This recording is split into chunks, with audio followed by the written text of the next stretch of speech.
Welcome to the Nourish to Thrive podcast, faith-forward, science-backed strategies for women who want more energy, less weight, and real answers. I'm your host, Tanya Pennington-Miller, a functional nutritional therapy practitioner and functional blood chemistry specialist with a master's degree in applied clinical nutrition. If you're tired of feeling dismissed by your doctor, confused by your labs, and stuck in survival mode, you're in the right place. Here, we simplify the science. We get to the root, and we anchor it all in truth, because God made your body to heal and thrive, not just survive. It just needs the right kind of support and less noise. Hello, hello. I want to start today by saying you are in the right place, my friend, especially if your body feels like it has been working against you lately. If your brain feels like it is buffering by 10 a.m., if you've reread the same sentence 5 times and you still don't know what it says, or you're forgetting words mid-sentence, or you're walking into the room and wondering, why the heck did I walk in here? This episode is for you. If your afternoons feel like a battle between caffeine, sugar, and just trying to keep your eyes open long enough to finish a thought, you are so not alone. And if you've ever told yourself, this is just happening because I'm getting older, or I guess this is just going to be my new normal, let me stop you right there. This isn't normal. In this place that you're in right now, it doesn't have to be permanent. I know that there are entire Facebook groups dedicated to women who bond over their perimenopausal symptoms or menopausal symptoms. And listen, I get it. Sometimes it helps to just feel seen, to laugh, and just kind of make fun of how ridiculous the brain fog can be, right? But don't unpack your bags there. Don't stay stuck in a place of shared frustration without any forward movement. You were made for so much more than just surviving the day. And this fog, this fatigue, this 3 o'clock in the afternoon crash that makes you feel like a totally different person than the one who started the day with intention, that's not laziness. And it's certainly not a personality flaw. It's not who you've become. It is simply a signal. It's your body telling you something. And today I'm going to help you listen to it differently so that you can stop blaming yourself and start supporting your energy in a way that actually works. Okay, so let's call this what it is. This isn't just aging. It's a warning light. And one of the biggest drivers behind it is blood sugar instability. And I know it doesn't sound glamorous. And if you're not diabetic, you might be thinking like, Tanya, what does that have to do with me? But here's the truth. Most of the women that I work with, especially over 35, are riding a blood sugar roller coaster all day long without even realizing it. And it shows up as fatigue, as brain fog, anxiety, cravings, poor sleep, belly weight, and this wired but tired feeling that you just can't seem to shake. This isn't about willpower. It is about rhythm. Your body runs on rhythm. Daily cycles of nourishment, of rest, of movement, not on how hard you can push yourself through exhaustion. Your energy isn't tanking because you're not trying hard enough. It's crashing because your body isn't getting the steady, reliable fuel that it needs to feel safe and to feel stable. This isn't about how much you're eating. It's about how consistently you're fueling your body. Because even nourishing food, if poorly timed, will still spike your blood sugar and then crash your energy right along with it. You might be fueling your body, but if you're only tossing in kindling instead of steady logs, the fire is not going to last. Okay, I want you to think of your body like a wood burning stove. If you throw in kindling, this would be like coffee, sugar, crackers, right? It's going to burn really fast. It's going to flare up, but it's going to die out really fast. But if you feed it a big log, like protein, fat, and some minerals, it burns low and slow all day long. That's the goal, not constant peaks and crashes, but a steady burn that lets you show up for your life without needing caffeine at 3 and carbs at 8 just to get by. So, what does this actually look like day to day? If your energy has felt unpredictable, if your moods, your focus, or your cravings have been all over the place, you're not just scattered or emotional. Okay, these are real signs that your body is overwhelmed and out of rhythm. And here's how it often shows up: you forget words mid sentence, or you open your mouth and just completely lose your train of thought. You might need caffeine at 3 p.m. just to pretend that you're still functioning for the day. You might feel shaky, you might feel irritable, or even just a really heavy feeling after lunch instead of being recharged like we should. It can show up by you snapping at people that you love and then feeling guilty 5 minutes later. You tend to wake up tired in the mornings, but you go to bed feeling so wired. And I think the worst part about all of this is that you actually start thinking that this is just who you are now. And I want to be very clear. This isn't your personality changing. It is your physiology talking. And once we stop brushing these things off as normal, we can finally do something about them. So here's what's actually happening inside your body. I want to break it down. Let's say you start your morning with something like a banana and coffee. Sounds innocent enough, right? Or maybe you skip breakfast completely and you're just sipping on caffeine until lunch. Either way, your blood sugar either shoots up quickly or it just starts off unstable from the jump. Now, your body doesn't like that sharp rise in blood sugar. Okay, it sees it as a threat to stability. So it's going to call on insulin, which is the hormone that helps pull sugar out of your bloodstream and into your cells, okay, where it should go. That part is normal. But here's where it becomes a problem. When this rise is too fast or it goes too high, because we ate this carbohydrate by itself, this is going to happen with sugary breakfasts, right? Or caffeine on an empty stomach, potentially, or skipping meals. Your body is going to overcorrect in these situations. So now we have too much insulin being sent out. Insulin floods your system. It's trying to fix this spike. But instead of landing you in this steady range, it's going to pull your blood sugar down too far and too fast. Okay, and now you've got a crash. This is why sometimes after eating, we just feel like we want to take a nap. You're going to start to feel the fatigue, the shakiness, the brain fog, and your body panics a little bit because it needs glucose in your bloodstream to function, right? So it's going to do what it's wired to do, and that is to call on cortisol. Cortisol is your stress hormone, and it also helps to bring your blood sugar levels back up. So now we've just called on your fat storage hormone to correct this spike. Okay, that's why you feel anxious. That's why you crave sugar or caffeine. That's why your heart might race or feel that wired but tired feeling. It's not in your head.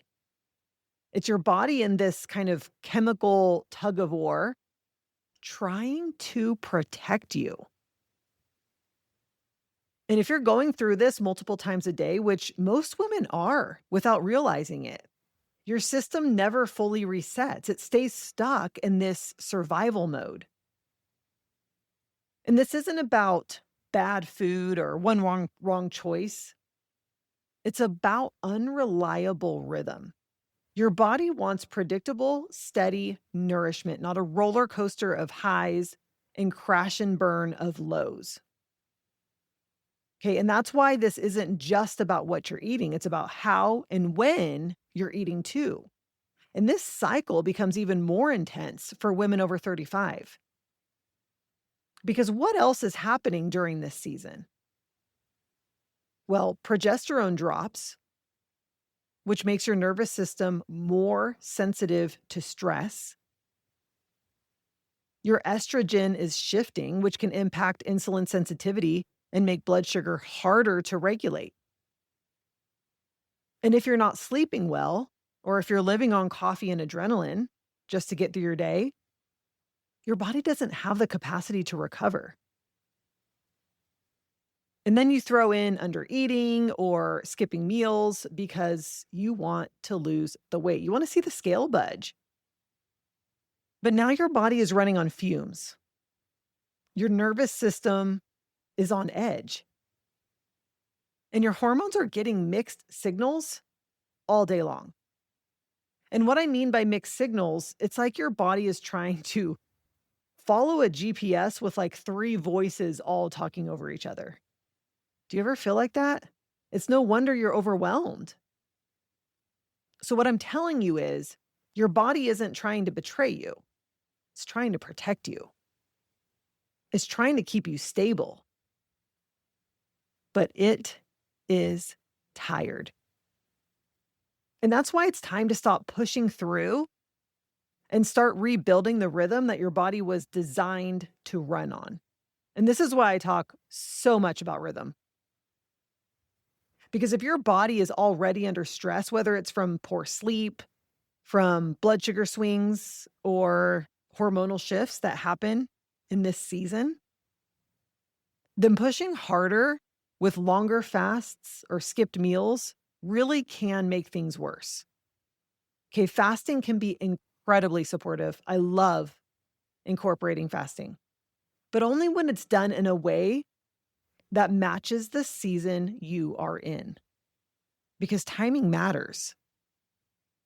When you fast in rhythm with your hormones, with your stress levels, and your daily energy demands, your body is going to respond with safety and not panic. Okay, that's when fasting goes from depleting to deeply restorative. And your body rewards you for that. So let's talk about 4 ways that you can start building that rhythm this week. These are 4 simple shifts that can help to stabilize your energy, that can clear the brain fog and can calm the crashes. They're not extreme. Okay, they're not restrictive. They're doable. Okay, even if you're living life with a full calendar. But also, don't let the simplicity of this list fool you. These small strategic shifts send a big message to your body. Okay, this message that you are safe, you are supported, and you don't have to keep running on fumes. Okay, so the first one, you're going to hear me say this many times. Start your day with protein and fat, not carbs. Okay, and you've heard me say this before, but it's worth repeating. What you eat first sets the tone for your entire day. So when you start your day with carbohydrates like toast or oatmeal or a sugar-filled coffee, your blood sugar is going to spike so fast, only to crash real hard a couple hours later.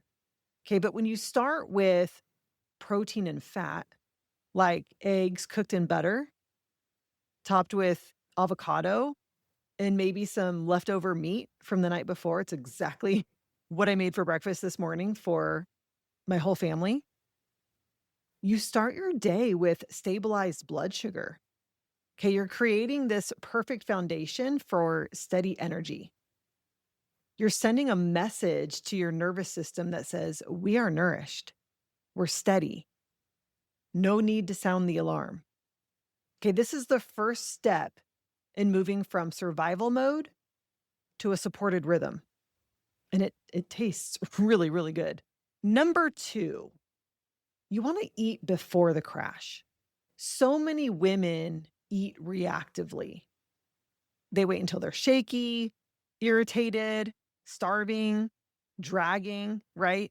But that means that you're always one step behind your body. And this is quite literally where the term hangry comes from. If you've been hangry, you've waited too long to eat, or you didn't give your body the steady fuel it actually needed in the first place. Okay, so instead, try eating proactively about every 4 to 5 hours or so with enough protein and fat to carry you through steadily. Now, if you're planning to fast, whether it's intermittent fasting or an extended fast, make sure your last meal before the fast is rich in protein, in healthy fats, maybe some fiber. That way, your body has steady fuel to draw from, and it's not going to hit a crash halfway through. Okay, the last thing that you want is a blood sugar spike followed by a cortisol surge mid fast. So think of it like this: a solid meal is like adding a slow burning log to your metabolic fire. A carby meal, that's like tossing in kindling. It's going to flare fast, but it's also going to fizzle. Okay. Number three, minerals over more coffee. Okay. I know how it feels. That afternoon slump hits, and your first instinct, another cup of coffee. But what your body really needs might not be more stimulation. Okay. It's wanting cellular support. Because a lot of times that stimulation, it leaves us with that wired but tired feeling, right? When your adrenals are depleted and your nervous system is on edge, caffeine can feel like gas on an already flickering flame. But that flame, it burns out so fast. And then what's left is a body that is literally running on fumes. So, what is actually going to help during these times? I want you to try adding minerals. Okay, you can add a pinch of sea salt in lemon water. In fact, I'd love for you to start your morning like that as well before coffee, but you can do this midday. You can add a scoop of my favorite electrolyte is Optimal Electrolytes by Seeking Health. I can actually leave a link for you in the show notes. Or another clean electrolyte powder. Okay. You can add a few drops of trace minerals to your afternoon water. These don't just hydrate, they're going to calm your stress response. They're going to support your adrenal function. They give your cells the fuel that they actually need. Okay, so support your cells instead of spiking your system. That's the shift we're going for. Okay, and number four, move your body, but don't punish it. Okay, you don't need to crush yourself in the gym or earn your food with, by doing more cardio. But you do need consistent, hormone safe movement that supports your blood sugar, that supports your stress response and your nervous system. So this might look like a morning walk in the sunlight to anchor your circadian rhythm. First thing in the morning walk. This might look like a short walk after lunch to help your body handle glucose better. This might be gentle strength training. I am a huge fan of strength training. You might do this 2 to 3 times a week to help build muscle that works for you long after the workout ends. Okay. This is not about rigid routines. It's about rhythm, movement that matches the season that you are in and leaves you more steady and not more stressed. Each of these shifts are simple, but together they start to rewire your rhythm. Okay, from reaction to regulation, from burnout to balance, from foggy and fried to clear and calm. And you can have all of that. God didn't design your body to hustle through fog and fatigue. He created you with rhythms, daily rhythms, monthly, seasonal patterns that bring order to your biology and peace to your nervous system. And when we honor those systems instead of overriding them, that's where healing begins. And full transparency, I ignored that for years. I pushed harder, ate less, trained more, told myself I just needed to be more disciplined. And it wasn't until I stopped trying to control my body and instead started supporting it that everything shifted. Not overnight, but little by little, as I rebuilt trust with my body. Nourishment, rest, movement, grace, aligned with the way that He designed us, that is kingdom aligned care. And sister, that's where your energy starts to return. You are not lazy. You are not falling apart. You are just out of rhythm. And rhythm can be restored. This exhaustion that is seeping into your relationships, the irritability that shows up with your kids or just others who are close to you, even when you don't want it to.